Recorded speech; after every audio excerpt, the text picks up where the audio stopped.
ce geste de toi viendra mon secours. Viens semer dans mon âme le grain de l'amour. Je traverse un désert et je meurs de soif. Montre-moi le mystère qui garde la foi. Bonjour, bienvenue à votre émission La Victoire de l'amour en ce vendredi 20 décembre 2024. J'espère que vous vous portez bien chez vous. On rejoint tout de suite pour sa chronique Claire Jacques et à l'homélie, ce sera l'abbé Éloi Gillard.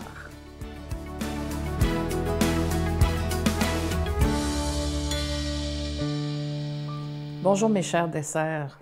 Aujourd'hui, c'est une journée très particulière en ce temps des fêtes. Parce qu'aujourd'hui, c'est la journée internationale de la solidarité. S'il y a un moment dans l'année où on sent que la solidarité est absolument obligatoire pour que certaines personnes puissent avoir à boire et à manger, pour avoir un semblant de célébration de Noël, c'est bien en ce moment. Les banques alimentaires n'ont jamais été aussi vides, ainsi que beaucoup d'estomacs, malheureusement. Et donc, aujourd'hui, c'est la fête de la solidarité. Et ça a été, en fait, bien étudié, bien nommé. Donc, je vous parle de ça, c'est vraiment intéressant. Puis, je trouve que ça rejoint beaucoup nos valeurs de catholiques pratiquants. Donc, la solidarité, c'est célébrer l'unité dans sa diversité humaine. C'est la reconnaissance des intérêts et des objectifs communs pour créer l'unité. C'est beau quand même. Et les liens tissés par les humains et entre les humains qui font une société inclusive, aimante et ouverte. Et ça, moi, je trouve que c'est des valeurs qu'on devrait tous avoir en tant que catholiques pratiquants, là, ou non pratiquants, ou catholiques, ou peu importe. Mais quand on a la foi, comme nous on l'a, il me semble que ça devrait être une norme d'essayer d'épouser ces pensées-là. Puis je me parle en même temps que je vous parle, je ne vous fais pas un sermon, là. Je suis juste en train de nous dire, bien, on peut-tu revisiter nos valeurs un peu, puis surtout pendant le temps des fêtes, quand il y a tellement de monde qui ne peuvent pas fêter comme nous autres, on va le faire. Alors, selon l'Organisation des Nations Unies, la solidarité, bien, ça devrait faire partie des valeurs fondamentales et essentielles pour les relations internationales. Avez-vous pensé que si la solidarité était présente dans toutes les négociations sur la planète, il n'y aurait pas beaucoup de guerres, hein, je pense. Ça serait, en tout cas, un peu plus calme.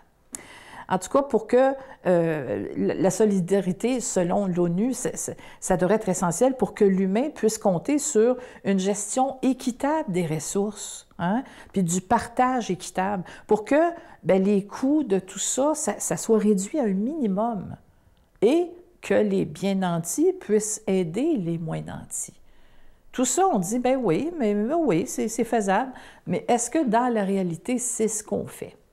Vous, je sais que vous le faites, parce que vous participez à la Victoire de l'amour, vous offrez des dons. Il y en a plusieurs d'entre vous qui m'écrivez pour me parler de votre bénévolat, du temps que vous donnez à des causes, à des gens. Je le sais, là. Mais disons que sur l'échelle planétaire, les bien nantis, c'est pas toujours le cas. Mais il y a aussi des gens qui sont bien nantis puis qui font plein de bonnes œuvres, qui n'en parlent pas. Je les salue aussi. Donc, disons que cette journée-là de la solidarité, elle n'existe pas pour rien. On est obligé de la célébrer puis de la renommer et de la revendiquer comme étant une valeur essentielle parce que bien, on veut rappeler aussi aux différents paliers de gouvernement les promesses qui ont été faites pour améliorer les choses, hein?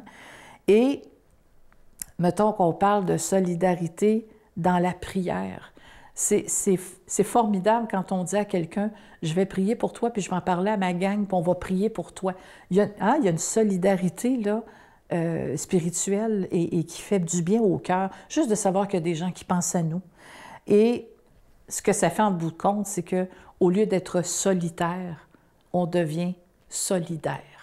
C'est ce que je nous souhaite. Puis j'en profite pour vous souhaiter un joyeux Noël, que vous soyez seul ou en groupe. Si vous êtes seul, allez voir des gens, mais soyons ensemble. Notre Père qui es aux cieux, que ton nom soit sanctifié, que ton règne vienne, que ta volonté soit faite sur la terre comme au ciel. Donne-nous aujourd'hui notre pain de ce jour. Pardonne-nous nos offenses, comme nous pardonnons aussi à ceux qui nous ont offensés. Et ne nous laisse pas entrer en tentation, mais délivre-nous du mal, car c'est à toi qu'appartiennent le règne, la puissance et la gloire pour les siècles des siècles. Amen. La Victoire de l'amour vous invite à célébrer 30 ans d'amour au Centre Vidéotron de Québec, le 24 mai 2025, de 13h à 17h. Avec Mélissa Bédard, Patrick Normand, Nathalie Laure, Guylaine Tanguay et la présence exceptionnelle de Michel Thor. Témoignages et conférences avec Sœur Angèle, Dominique Bertrand, David Bernard, Christine Michaud, Martin Larocque, Claire Jacques, Victor et l'équipe de la Victoire de l'amour. Billets en vente maintenant sur lavictoiredelamour.org.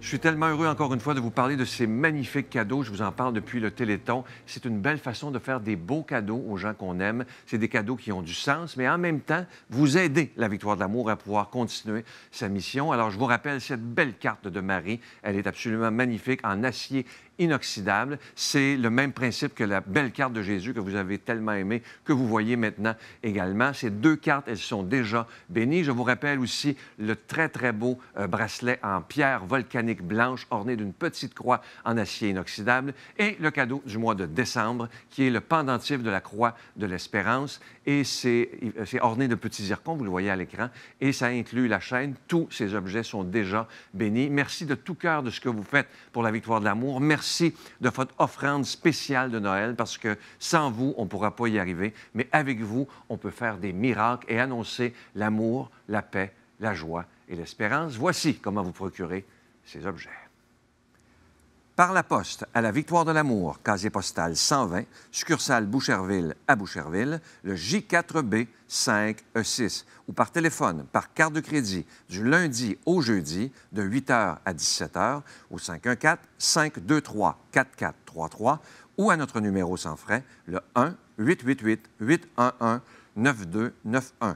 Également sur notre site Internet, le www.lavictoiredelamour.org. Avec votre don, vous recevrez aussi un reçu pour fin d'impôt. Merci de donner des mains à la Providence. Merci d'investir dans votre foi.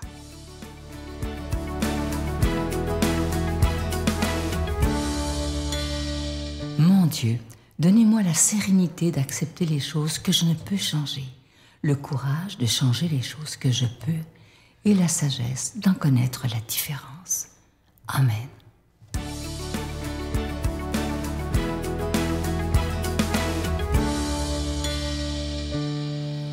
Bonjour mes amis. Hey, à peine quelques jours de Noël.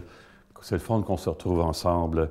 Et on va aller tout de suite au texte parce que j'ai quelque chose à vous proposer d'un peu particulier ensuite. Bon, alors, c'est l'Annonciation Marie, hein, l'ange Gabriel qui arrive à Nazareth jusqu'à Marie. Bon, puis je te salue, comblée de grâce, Seigneur est avec toi. Oh, Marie l'a toute bouleversée, la belle Marie. Ça veut dire quoi, cette salutation-là? Et l'ange lui dit, sois sans crainte, tu as trouvé grâce auprès de Dieu. Tu vas concevoir et enfanter un fils. Tu vas lui donner le nom de Jésus. Il sera grand. Il sera appelé fils du Très-Haut. Et le Seigneur Dieu lui donnera le trône de David, son père. Il régnera pour toujours sur la maison de Jacob. Son règne n'aura pas de fin. Mais Marie dit à l'ange, comment cela va-t-il se faire puisque je suis vierge? L'Esprit Saint viendra sur toi. La puissance du Très-Haut se prendra sous son ombre. Il sera appelé Fils de Dieu, celui qui va naître de toi. Et même Élisabeth, ta cousine, a conçu elle aussi un fils dans sa vieillesse, car elle est à son 6e mois, alors qu'on l'appelait la femme stérile, car rien n'est impossible à Dieu. Marie dit alors, je suis la servante du Seigneur, que tout se passe pour moi selon ta parole. Et l'ange la quitte. Alors, je vous ai dit qu'on ferait un petit quelque chose d'un peu particulier, selon mes goûts, bien sûr, à moi. Nous allons travailler ce texte-là à partir d'une toile qu'un des grands maîtres de l'histoire en a fait, un peintre qui a vécu au 14e siècle, qui s'appelait Fra Angelico. Fra Angelico, c'était un frère dominicain, je pense, un homme adorable, qui a été béatifié d'ailleurs par le pape Jean-Paul II. Et il a peint cette scène de l'Annonciation comme tant d'autres peints. Je voudrais qu'on s'attarde à quelques petits détails de ce tableau-là, si vous voulez bien. Alors, regardez, c'est l'Annonciation. Qu'est-ce que c'est que ça ici?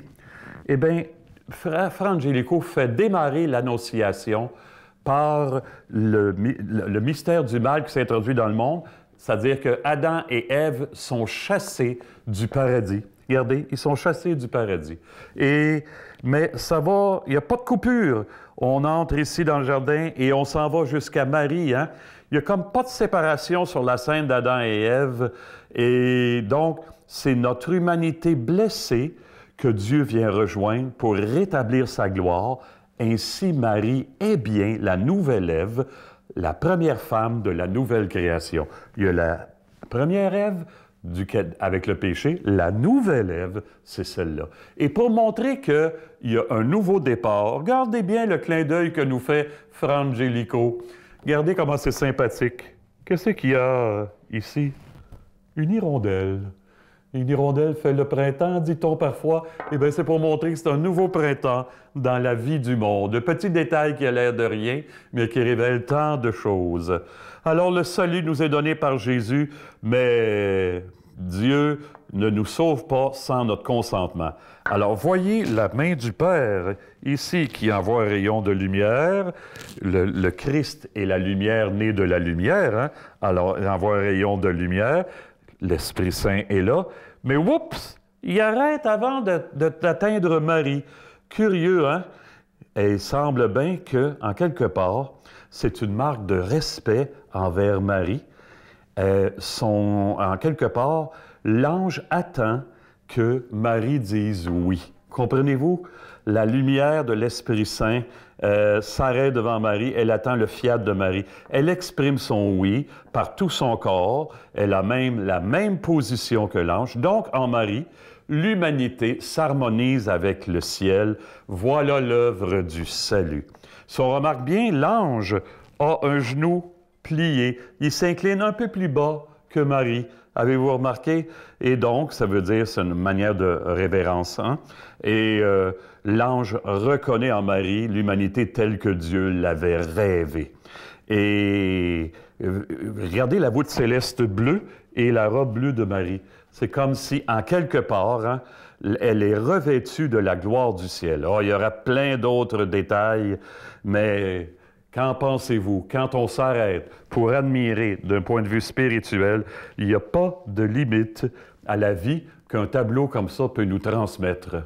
C'est pour ça que j'aime l'art à la folie, d'ailleurs, alors que Dieu nous bénisse, lui qui est Père, Fils et Esprit Saint. Bonne nouvelle vie, tout le monde. À bientôt. Je vous salue Marie, pleine de grâce. Le Seigneur est avec vous. Vous êtes bénie entre toutes les femmes, et Jésus, le fruit de vos entrailles, est béni. Sainte Marie, Mère de Dieu, priez pour nous pécheurs, maintenant et à l'heure de notre mort. Amen.